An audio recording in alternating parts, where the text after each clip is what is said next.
10ই জুলাই ছিল মা বাবার বিবাহ বার্ষিকী। কি করব এমন ভাবতে ভাবতে চিন্তা করলাম আমরা তো রাতে বাইরে খেতে পারি। যে ভাবার সেই কাজ। দিদিদেরকে বললাম তোরা আসবি কিনা। তারা বলল খাওয়ালে তো অবশ্যই আসবো। এরপরে চলে আসলো। আবার এর মধ্যে অনেকে ভাবতে পারে যে ব্যাক কোন ফেসবুকে দম পারে না। আসলে এমন দিন সব সময় আসে না, সেজন্য চিন্তা করলাম একটু সেলিব্রেট করি। এরপরই আমাদের তিনজনের প্রিয় রিক্সা রাইডে আমরা অনেক চড়েছি, যদিও একটু অসুবিধা হয়। এভাবেই আমরা রিক্সাতে করে চড়ে গেলাম আমাদের গন্তব্য একটু রেস্টুরেন্টে।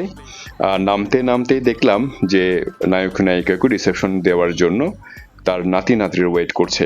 ওয়ার্ম রিসেপশনের পরে আমরা এটি রেস্টুরেন্টে গেলাম, যার নাম ফুডল্যান্ড ক্যাফে।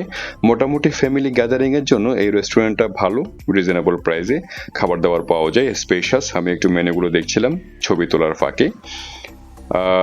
এদিকে ওয়েটার বেচারা অনেকক্ষণ ধরে ওয়েট করছিল। আমরা আসলে অনেকক্ষণ ধরে চিন্তা করছিলাম কি খাবো, কিছুই অর্ডার করতে পারছিল না। সে মনে করেছিল বোধহয় আমরা আর অর্ডারে দিব না।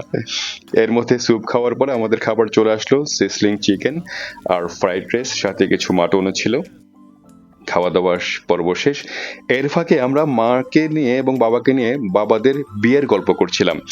তো বাবা যেটা বলছিল সেটা হচ্ছে আষাঢ় মাসে বিয়ে হয়েছিল বলে মোটামুটি আমাদের পুরো উঠানটি টিন দিয়ে ছেয়ে ফেলেছিল। আর মার এঙ্গেজমেন্টের পরপরই বাংলাদেশে একটি সামরিক অভ্যুত্থান হয়। তো মার অনেক আত্মীয় স্বজন মাকে খেপাতো যে তোমার তো আর বিয়ে হবে না, বাংলাদেশে তো এখন গোলমাল লেগে গেল। আর বাবাকে অনেকে খেপায়, কারণ বাবার শ্বশুর বাড়ি অর্থাৎ আমার মামার বাড়িতে এঙ্গেজমেন্ট এবং বিয়ের প্রোগ্রামে কাঁকড়া খাইয়েছিল। কাঁকড়া একটি অপ্রচলিত খাবার, সবাই একটু প্রেস্টিজিয়াস ইস্যু হিসেবে নিয়েছিল এই খাবারটা। তো এর মধ্যে মা বলছিল যে মাডিওরা নিতে 200 জন বরযাত্রী গেছে। মাডিওরা নাকি একটু পরে বলছি ডেসক্রিপশনে। তো মাকে এর মধ্যে ফাঁকে জিজ্ঞেস করলাম যে তোমার কোনো গোপন গুপ্তধন কোথাও রেখেছো কিনা, আমাদেরকে বলে যাও। তো মা বললো যে তোরা দুজনে হচ্ছে আমাদের গুপ্তধন। একটু সেন্টও খেয়ে গেলাম। তো এভাবে আমরা আসলে দিনটা সেলিব্রেট করলাম। আমরা মোটামুটি চেটেপুটে খেয়েছি, খাবারটি বেশ ভালো ছিল। বিলটা দেখে একটু চক্ষু চড়ক গাছ। পরে চিন্তা করলাম থাক, কি আছে জীবনে।